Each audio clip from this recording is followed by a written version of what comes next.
Halo teman-teman, kembali lagi di channel 11 Hardware dengan Bumi di sini. Ya, kali ini kita kedatangan sebuah laptop lagi. Kali ini dari Acer dengan serinya Acer Nitro 5 atau Acer Nitro 5. Ini adalah Acer Nitro 5 keluaran tahun 2020 yang menggunakan AMD Ryzen 4000 series, yaitu adalah Ryzen 7 4800H.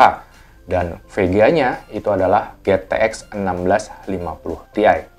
Nah, ini adalah laptopnya, ya, Acer Nitro 5 tahun 2020 ini hadir dengan wajah yang baru, di mana pada bodi bagian luarnya tidak lagi terdapat logo Predator, ya, emblem Predator yang timbul. Kali ini dia tampak lebih polos dan lebih simple. Nah, seperti apa sih performa dari laptop ini dan bagaimana impresi kami terhadap laptop ini? Namun sebelum kita mulai videonya, jangan lupa untuk subscribe dulu channel 11 Hardware dan follow Instagram kita di @11.hardware. Acer Nitro 5 yang kita review ini adalah Acer Nitro 5 dengan seri AN515-44. Laptop ini menggunakan prosesor AMD, yaitu adalah AMD Ryzen 7 4800H. Ini adalah prosesor X86 yang memiliki arsitektur 7 nanometer dengan tenaga 8 core dan 16 thread. Dengan core sebanyak itu, tentu AMD Ryzen 7 4800H ini bakal memberikan performa yang beneran cepat untuk gaming ataupun kegiatan produktivitas seperti editing dan rendering. AMD Ryzen 7 4800H menggunakan arsitektur Zen 2 atau di komputer desktop, prosesor ini mirip sekali dengan Ryzen 7 3700X. Ryzen 4000 series di laptop ini tentu memiliki kecepatan single core dan multi core yang jauh lebih baik dari pendahulunya, yaitu adalah Ryzen 7 3750H yang ada di laptop Acer Nitro 5 edisi tahun 2019 yang lalu. Dengan fabrikasi 7 nanometer, Ryzen 4000 series pada laptop AMD memiliki kelebihan di daya tahan baterai yang lebih lama, sudah mendukung RAM DDR4 dengan frekuensi 3200 MHz, lalu laptop ini juga sudah support Wi-Fi 6, Bluetooth 5, dan SSD NVMe PCIe Gen 3x4. Acer Nitro 5 AN515-44 ini terdiri dari beberapa versi. Versi yang ada di kami ini menggunakan Ryzen 7 4800H.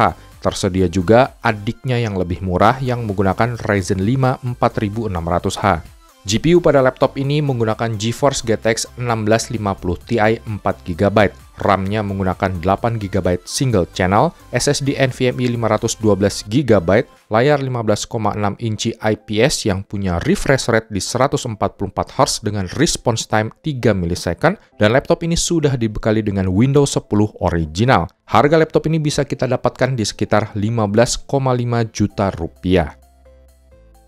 Next, kita akan bahas desainnya. Acer Nitro 5 edisi tahun 2020 ini tampil sedikit berbeda. Di bodi bagian luarnya, kini sudah tidak terdapat lagi tempelan logo Acer Predator. Bodi luarnya kini terasa lebih enak dilihat dan terasa lebih simple. Secara bobot, laptop ini cukup berat. Beratnya bisa mencapai 2,2 kg dengan ketebalan maksimal di 2,39 cm. Charger yang digunakan pun juga cukup lebar dan besar.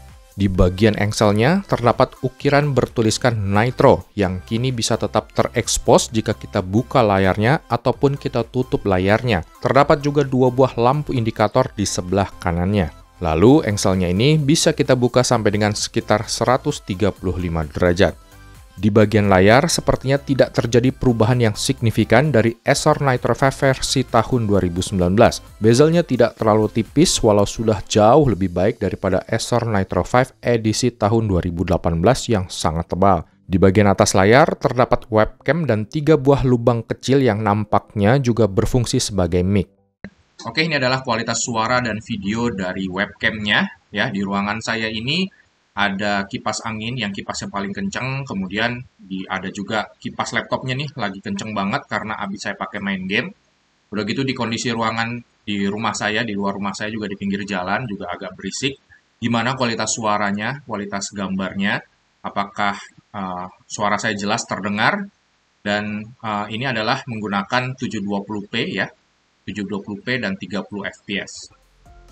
Layarnya ini berukuran 15,6 inci dan punya refresh rate di 144 Hz. Panelnya pakai panel IPS buatan Panda yang sayangnya tidak memiliki color gamut yang luas. Kami tes menggunakan Spyder Pro 5. Di sini kita hanya mendapatkan color space di 68% sRGB atau di 51% Adobe RGB. Maksimum brightness-nya pun hanya di sekitar 239 nits, masih jauh di bawah 300 nits.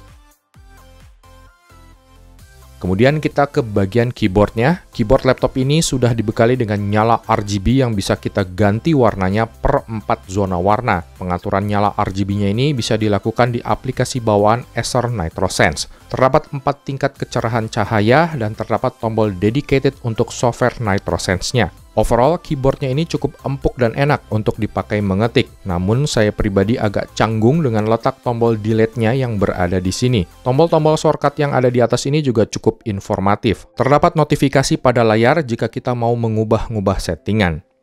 Untuk touchpad-nya berada agak condong ke kiri, tepat di bawah tombol spasi. Kadang touchpad-nya ini suka tersentuh jika kita sedang mengetik atau sedang bermain game. Touchpad-nya sendiri cukup presisi dan nyaman ketika digunakan. Lanjut ke bagian I/O-nya, di sebelah kiri laptop terdapat Kensington Lock, lubang ventilasi, LAN port, 2 buah USB 3.2 Gen 1, dan audio combo jack. Di sebelah kiri terdapat 1 buah USB Type-C 3.2 Gen 2, 1 buah USB Type-E 3.2 Gen 1, HDMI port, dan lubang ventilasi. USB Type-C yang ada di sini belum support Thunderbolt. Kecepatan USB Type-C-nya di sini adalah 10 gigabit per second yang juga support power delivery 5 volt 3 ampere. Untuk charging port-nya sendiri ada di bagian belakang laptop.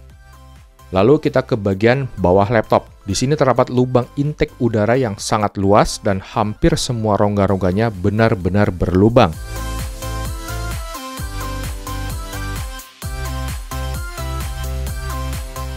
Kemudian di bagian depan terdapat 2 buah lubang speaker. Acer menyediakan aplikasi dari DTS yang berlisensi. Ada DTX Ultra untuk mengubah-ubah mode suara, dan ada DTS Sound Unbound untuk optimalisasi headset.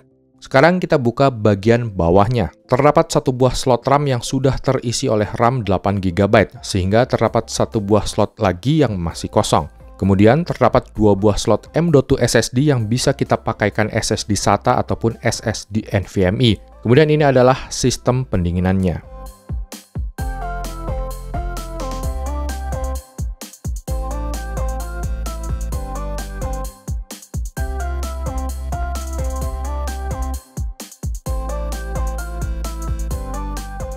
Oke, sekarang kita akan tes performa laptopnya. Oh ya, unit sampel yang dikirimkan ke kami ini ternyata sudah dibekali dengan RAM 16 GB single channel. Agak sedikit berbeda dengan unit retailnya yang hanya punya 8 GB RAM single channel.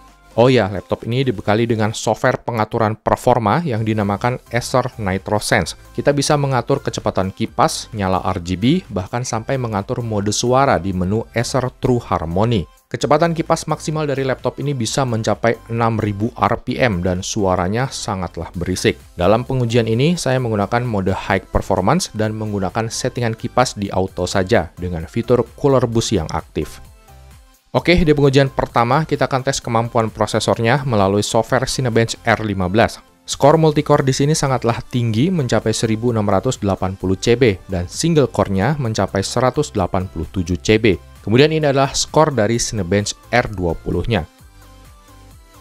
Untuk konsistensi performanya, saya mencoba menjalankan Cinebench R20 sebanyak 10 kali berturut-turut, dan hasilnya performa dari Ryzen 7 4800H ini bisa berjalan cukup konsisten, hanya beda sekitar 250 CB saja dari running yang pertama.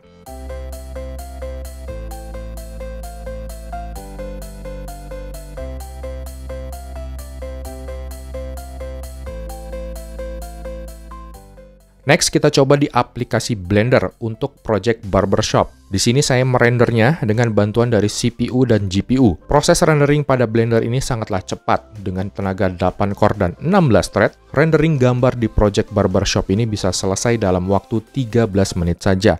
Kemudian kita coba di pengujian game. Di game pertama adalah Shadow of the Tomb Raider. Di sini saya menggunakan settingan high dengan TAA aktif. Ini adalah settingan grafis setelah highest. Soalnya kalau pakai settingan highest, FPS-nya tidak begitu tinggi.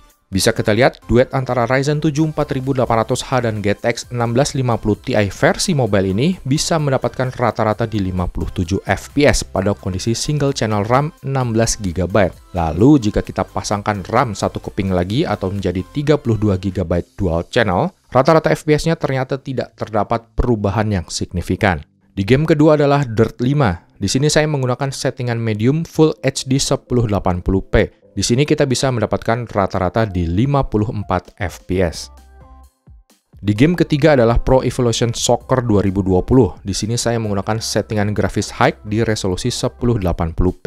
Di sini kita bisa mendapatkan rata-rata FPS yang sangat playable, mencapai di atas 100-an FPS. FPS hanya akan drop ke 60 sampai dengan 70 FPS jika kita sedang di mode replay ataupun di mode sinematik saja.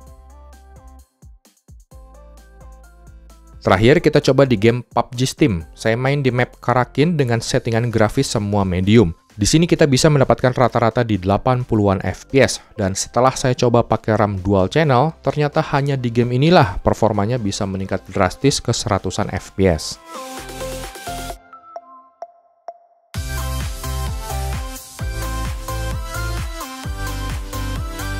Kemudian saya juga tes suhu CPU dan GPU-nya ketika memainkan game Pro Evolution Soccer 2020 selama 1,5 jam di suhu ruangan 27 derajat Celcius. Suhu maksimal Ryzen 7 4800H-nya mencapai sekitar di 90 derajat Celcius. Sedangkan untuk GTX 1650 Ti-nya mencapai maksimal di 76 derajat Celcius. Suhu 90 derajat Celcius di sini adalah suhu maksimal. Rata-ratanya ketika main game hanya berada di kisaran 83 derajat Celcius saja. Suhu segini menurut saya termasuk baik jika kita bandingkan dengan laptop Ryzen 7 4800H brand lain yang dulu pernah saya tes.